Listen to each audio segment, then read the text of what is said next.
All right, let's go to the next one.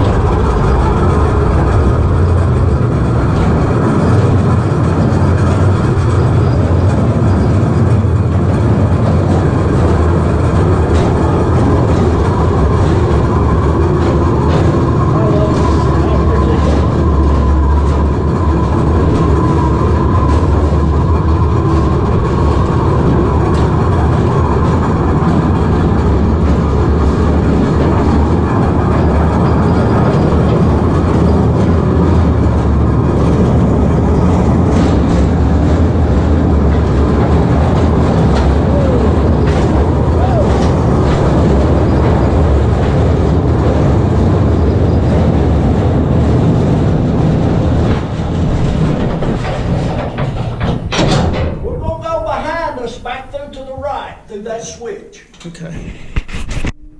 I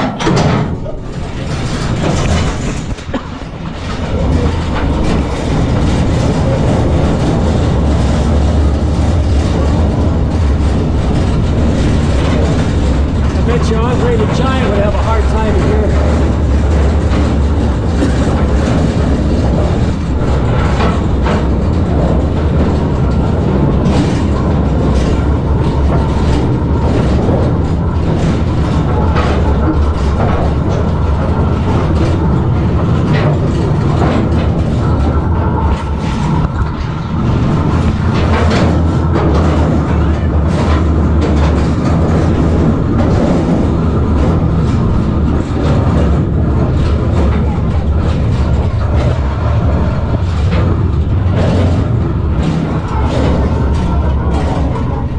Wow.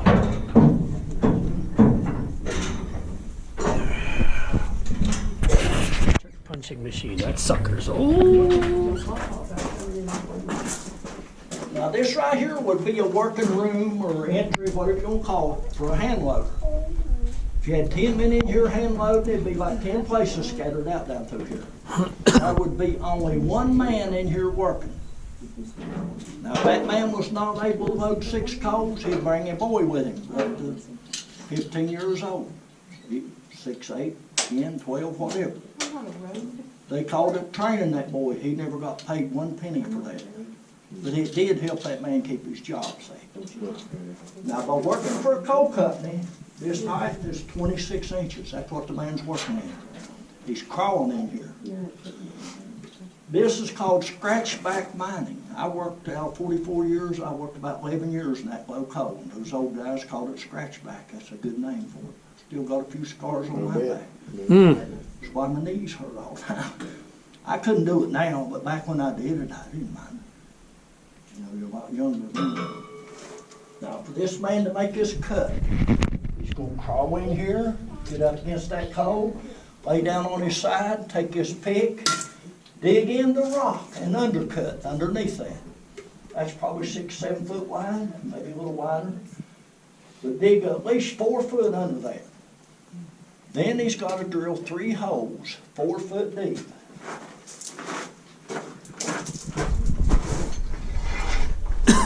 That's a hand drill. Wow. This is called a breast auger. Put that against his chest, push on it hard as he can push. All day long. Yeah, until you get your holes drilled. I never used one of these in the coal mines, but we had a little old mine up in the holler where we mined our house coal when I was growing up. I can remember being about 4 or 5 years old. My dad took me in with him, my 2 older brothers, sitting there on my butt, him pushing, telling me to turn it. You know, after a crack or 2, my arm would get tired, he'd tell me to get out of the way. But as I got older, I got to where I could do this.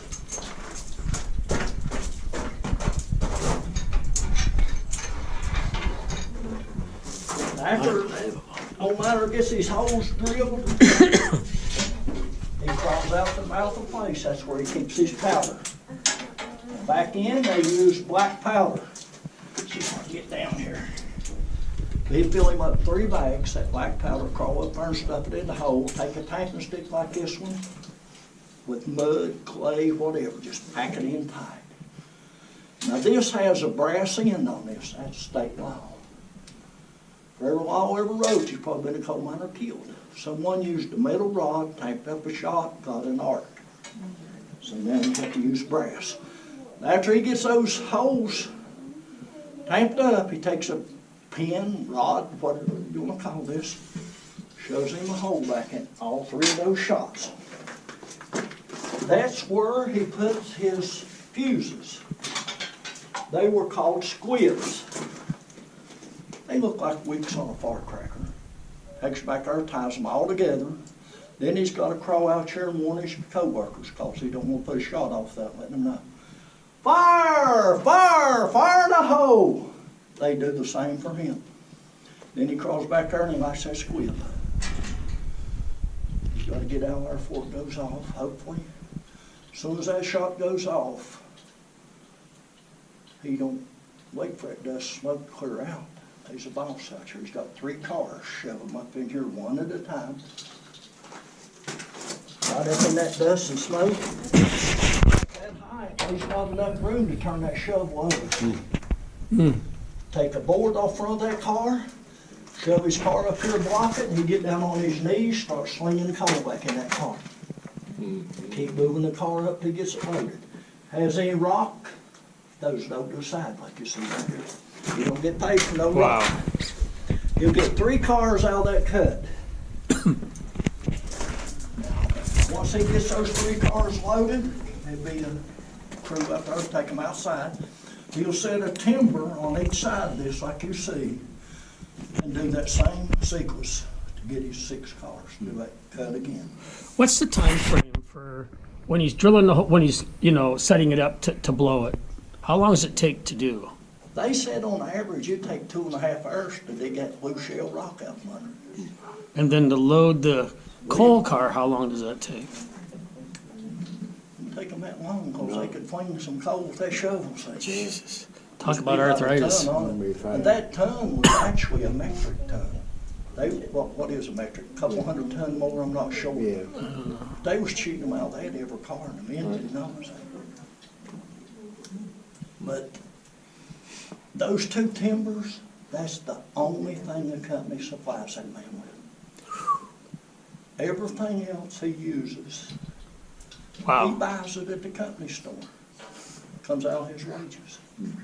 Pick, shovel, drill, powder, carbide, everything. Lives in the company house, probably about $2 a month rent back in those days. Food, furniture, clothing, out of the company store. Most of those men never drawed a penny. They just existed. They oversold the company store. If he did draw anything, it was script. That's company money that has to be in the company store. They wasn't allowed to go to another company store. Talk about monopoly. Yeah, they just own them. That's what it calls. Okay, now this piece of equipment, here's one of the very earliest pieces of equipment to ever come into a coal mine. This was designed to do the job of the pick. It's called an electric punch machine. Around 1910, they were getting DC power in the mines. So someone would come up with an idea, take this motor and build up pressure, shove that barrel into the rock, let it blow it out there, see. Hopefully, it's heavy moving around too. But when they turned it on, the fine rock would fly back and spin apart out of space and arms and stuff. So they jumped and went back to the pig. Now across the track over here, I'm gonna back y'all up where y'all can see this better. All right, we're gonna go backwards. That way? That way? He's probably right.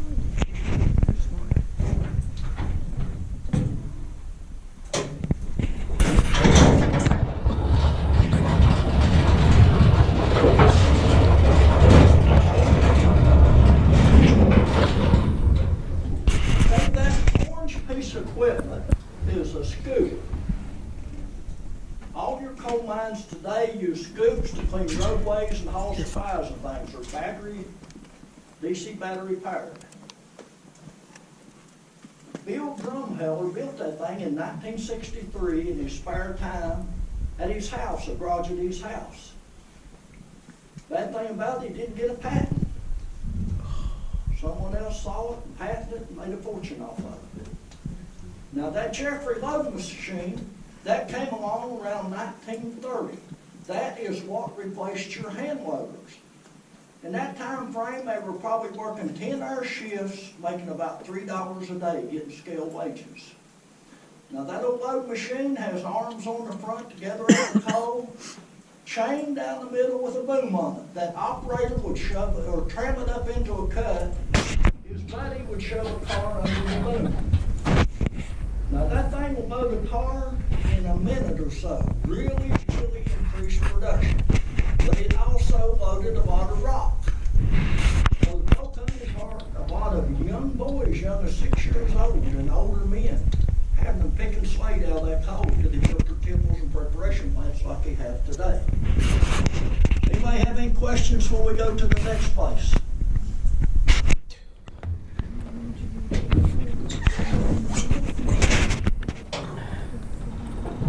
That saved a lot of time and effort, didn't it? Do what? I say that saved a lot of time and effort for those guys. Mercy, yes.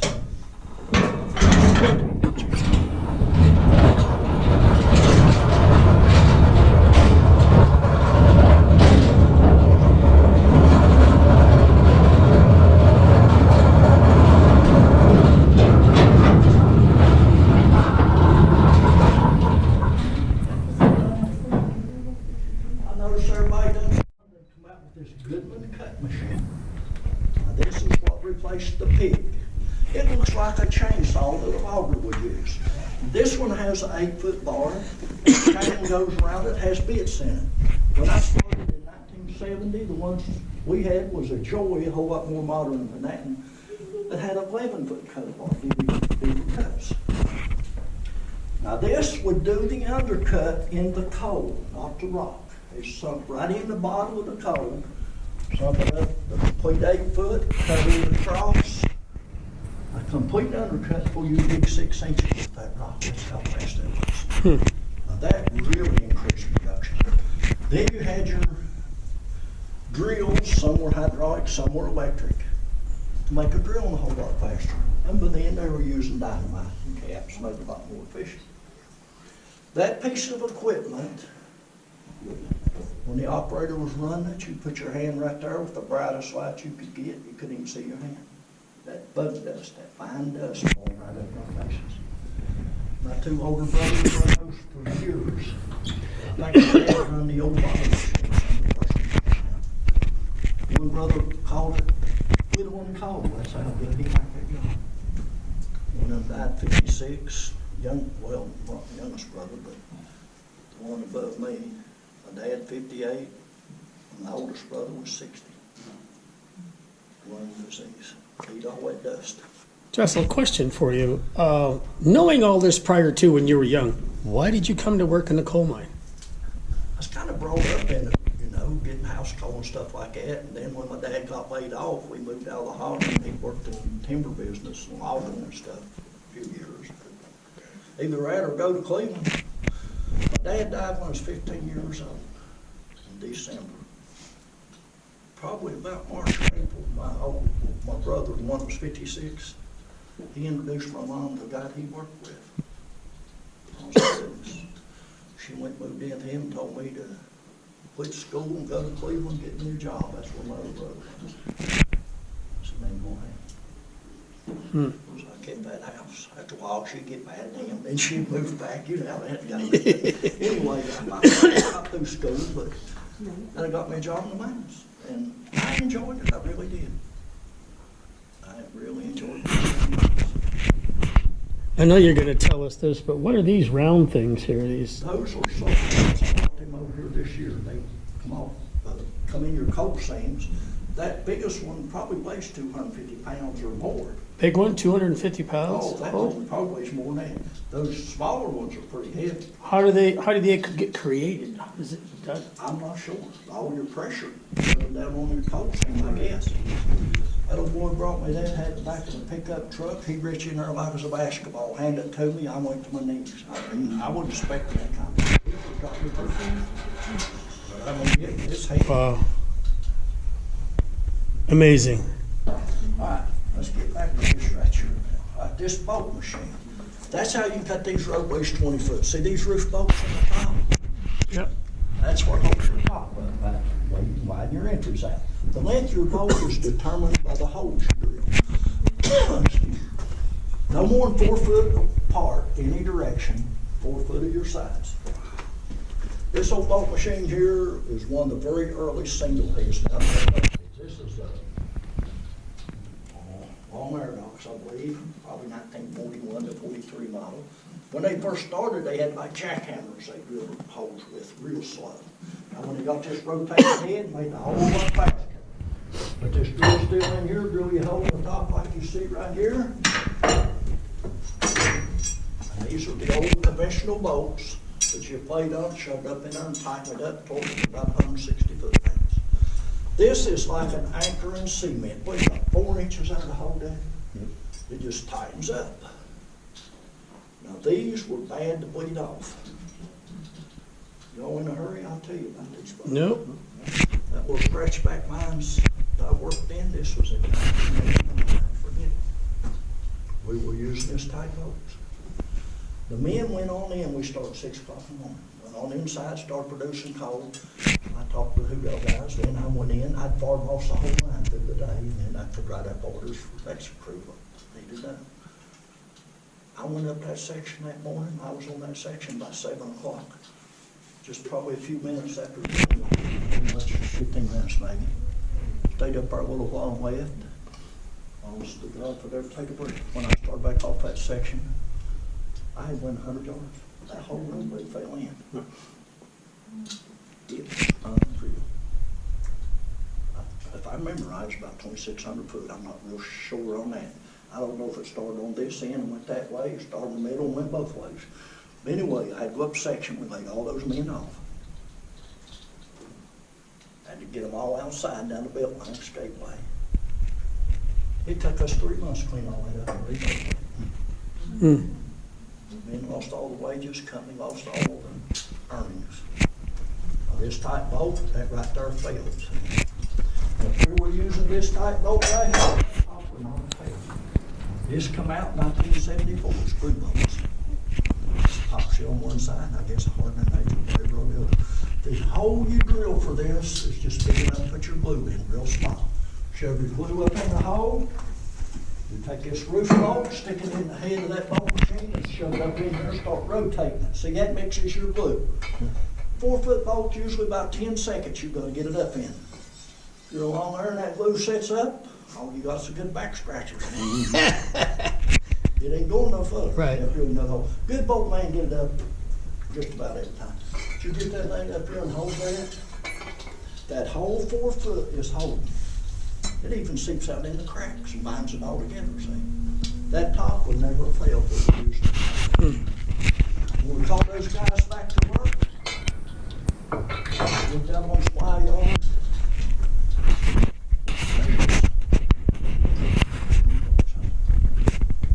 The owner come up to the mines and said he had all the glue in his supply out there. He said, I cannot come down. Never one time was it ever mentioned could save their lives. Awful. All about the money. Unbelievable. Oh, yeah. Now, Chris Kleinman got killed here July 4th, a couple years ago at the helicopter crash down Fort Lauderdale. I worked for him. I'm telling you, he cared for the men. He really did. He made a lot of money, and he deserved it, too. I'm telling you. When he got killed, this country lost a great man. West Virginia, for sure. He was very generous with his money. That's Helping nice. out different charities and things. He was truly a good one. All right, now back to this year. I get telling stories we've been here all the time. It's okay by us. Now this, in those days, the men, company didn't give them no on this. Man, he could push himself along the hole a lot faster and crawling than these are on these knees. So Makes it a great sled. Kind of like the guys at the Cog Railroad, how when they would come down from the top Yep. of the mountain there. but you can find that right there, same thing similar to it over at Walmart. Probably Mattel or some of that toy company saw this and patented it. Made a fortune off of it. All right, now we're to the good part. We done told you about the soccer balls. Have y'all been in the museum over the gift shop yet? No. Okay, they got the kettle bottoms in there. See, this is a kettle bottom. All three of these. Different shapes and sizes, different thicknesses. These are petrified tree stumps. Real slick sides. They form in the top. I think it takes 60,000 years of pressure pushing down to make 1 foot of code. Now, those tree stumps were petrified. They're kettle bottoms, what they call them. Another name for them is widowmakers. They fell out and killed so many coal miners. Unreal. From 1897 to 1928, there were 10,000 coal miners killed in the state of West Virginia. A few explosions, most of them was falls, kettle bottoms and roof falls. But now we got a roof boulder. You can put your bolt, say kettle bottom here, put your bolt over here with a strap across it, and bolt that strap, support it, make it a whole lot safer like it is today. Now here's the good part. These aluminum dinner bags, that's what we used when I started. Now, I don't think they use them anymore. But the reason for this, all your production line's full of rats. They're everywhere. There's none in here because there's nobody here to feed them.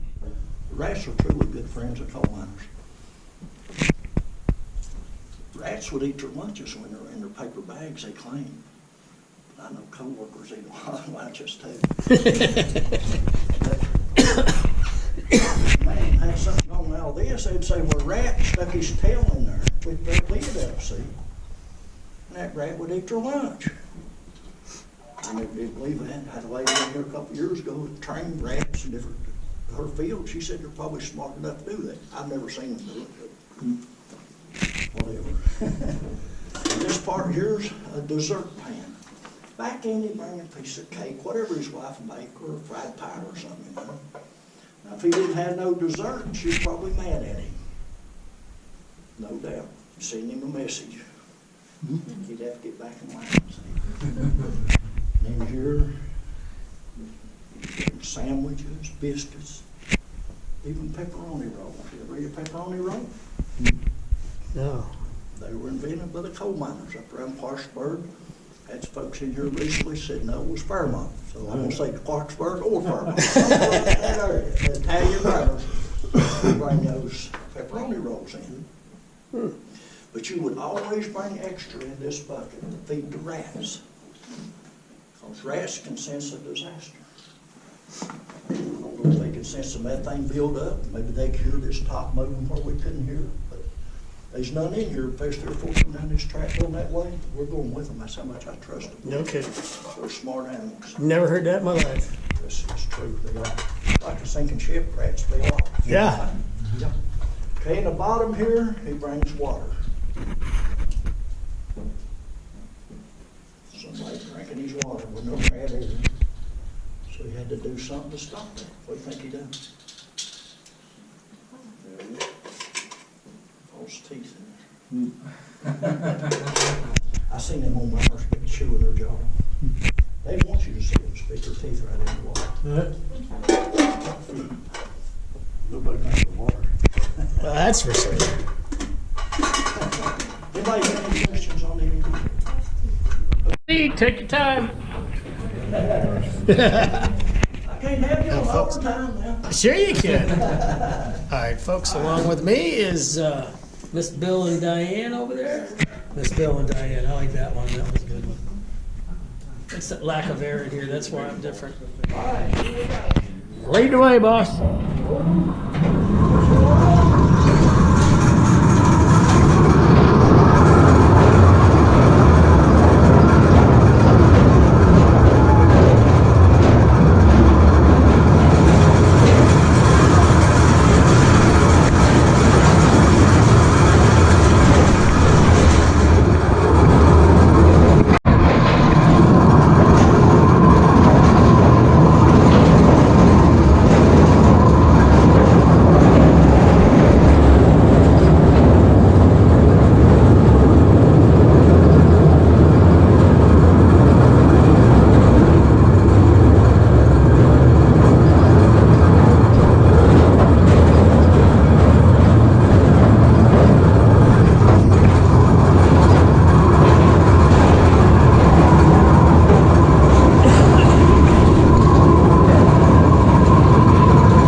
thank y'all again. Hope you enjoyed it.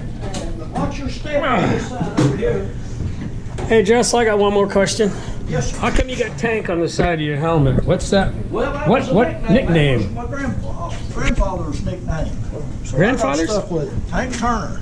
It wasn't for my football skills, I'll tell you that.